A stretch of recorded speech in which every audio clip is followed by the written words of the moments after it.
dans un village éloigné d'Afrique, il y avait une jeune fille nommée Zina. Dès son plus jeune âge, Zina avait une particularité étrange. À chaque fois qu'elle pleurait, des nuages sombres s'amassaient dans le ciel et la pluie tombait sans relâche. Les villageois avaient surnommé ce phénomène le chant des larmes. Zina était une enfant sensible et malgré ses efforts pour retenir ses larmes, elle ne pouvait toujours contrôler ses émotions. Les jours où elle pleurait pour de petites tristesses, comme une chute ou un jouet cassé, une pluie fine et douce venait arroser les champs. Les villageois trouvaient cela parfois bénéfique, car l'eau tombait sur les récoltes, les nourrissant. Mais au fur et à mesure que Zina grandissait, ses émotions se faisaient plus intenses, et avec elles, ses larmes déclenchaient des tempêtes plus violentes. Un jour, Zina perdit sa grand-mère, la personne qui l'avait élevée et qui la comprenait mieux que personne. Elle pleura pendant des jours et des nuits, et la pluie tomba sans s'arrêter. Les rivières débordèrent, inondant les maisons, les champs furent ravagés, et les animaux périrent dans les eaux furieuses. Les villageois, qui jusque-là voyaient en Zina une bénédiction, commencèrent à murmurer qu'elle portait en elle une malédiction. Ils la fuyaient, la regardant avec crainte et méfiance, jusqu'à ce qu'un jour, ils la supplièrent de quitter le village pour éviter d'autres catastrophes. Le cœur lourd, Zina quitta son village, se sentant perdue et rejetée. Elle erra seule pendant des jours, parcourant les plaines, les montagnes et les forêts. La solitude la fit pleurer encore plus, et des pluies de tristesse s'abattirent partout où elle allait, accompagnée de rumeurs dans les villages voisins d'une jeune fille qui apportait la pluie de la désolation.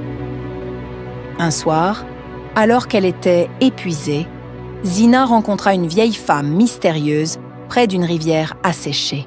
Cette femme, vêtue de couleurs flamboyantes et parée de bijoux anciens, semblait avoir traversé des âges.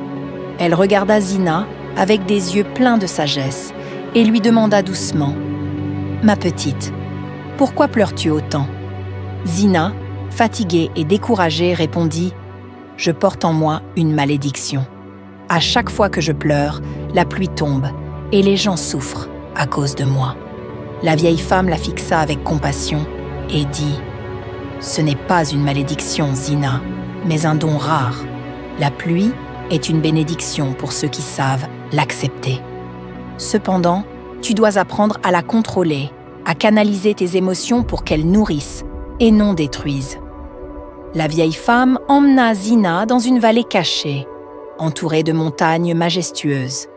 Là, elles restèrent ensemble, jour après jour, tandis que Zina apprenait à calmer son esprit, à contrôler ses émotions. Elle apprit à méditer, à respirer profondément, à laisser ses pensées s'apaiser comme l'eau calme d'un lac.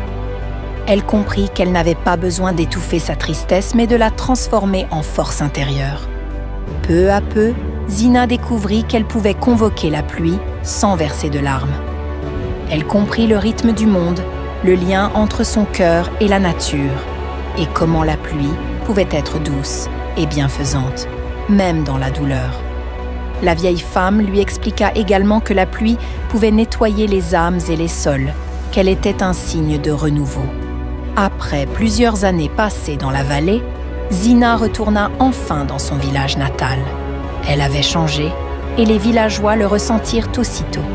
À son retour, la sécheresse avait pris possession des terres. Les rivières étaient asséchées et les cultures mouraient sous le soleil implacable. En voyant la détresse de son peuple, Zina décida de leur offrir son don, non comme une source de tristesse, mais de renouveau. Elle ferma les yeux, se concentra et laissa la pluie couler depuis son cœur, pas par la douleur, mais par l'espoir et l'amour. Une pluie douce et bienfaisante tomba, ramenant la vie dans les champs et les rivières. Les villageois, émus, comprirent alors que Zina n'était pas une source de malheur, mais une bénédiction vivante. Dès ce jour, Zina devint connue comme la fille de la pluie. Elle resta auprès des siens, prête à faire venir la pluie lorsque la terre en avait besoin, et elle fut célébrée pour son don. Elle enseigna aux jeunes enfants du village à respecter leurs émotions et à les exprimer avec sagesse, tout comme elle l'avait appris. Ainsi, Zina, autrefois rejetée, devint une héroïne bienveillante, la gardienne du village et de ses récoltes, à la fois fille du ciel et de la terre. Et chaque fois qu'il pleuvait, les villageois savaient que quelque part, Zina veillait sur eux, les nourrissant de sa force et de sa douceur.